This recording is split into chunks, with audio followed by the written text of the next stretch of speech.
Hi, this is Carrie, an American girl in Mexico.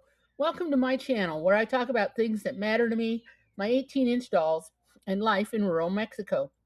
If those things sound interesting to you, please subscribe, like, comment, and share my channel with others. I'm an adult and my videos are intended for adults, mostly family and friends, but anyone who is interested is welcome to come along for the ride. With the housekeeping out of the way, let's get into today's video. It's hard to believe that I've lived in Mexico for a year already, but because I have, it was time to go to Veracruz to renew my temporary residency permit. I have to be a temporary resident for 4 years before I can apply for permanent residency, so this renewal permit is a 3-year permit. We stayed in an historic hotel in the Central Historic District because it was just 2 blocks from the immigration office. The hotel had a bookstore connected to the lobby, and I bought 2 books in Spanish. As a port city, Veracruz was established in 1519, making it much older than what we think of when thinking about U.S. history. I took this street sign picture because I love history, even though I usually end up with more questions than answers. This street is now named Coronel Manuel Gutierrez Zamora, but the 1850 sign says, and I'm translating directly here, this street was called 1 Maria Andrea. Isn't that cool? Who was she? According to a local historical chronicler I found online, from the 1600s until the 1880s, the part of this street that goes from Independencia Avenue, the corner where this sign is, to the old city walls was named for a woman who, in the 1600s, lived there for a long time in a property owned by a local hospital. So locals simply identified the street by her name. This is virtually unchanged on the rancho where I live. We don't have street signs or house numbers. What we have are landmarks and people. Veracruz is a tourist city, and most of the tourists are Mexicans, not foreigners.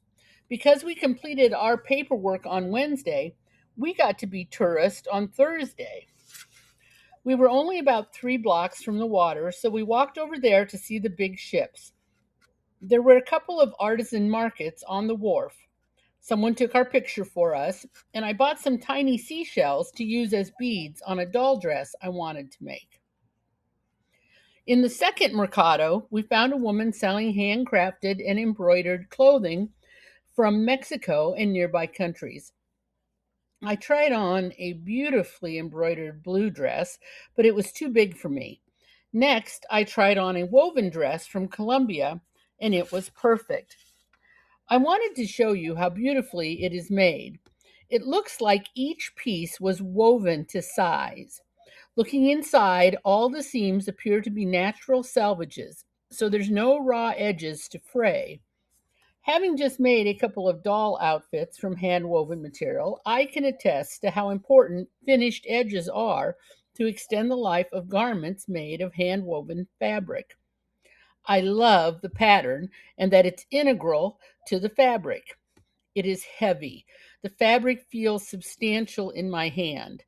I've washed and dried it since taking these pictures, and it performed beautifully.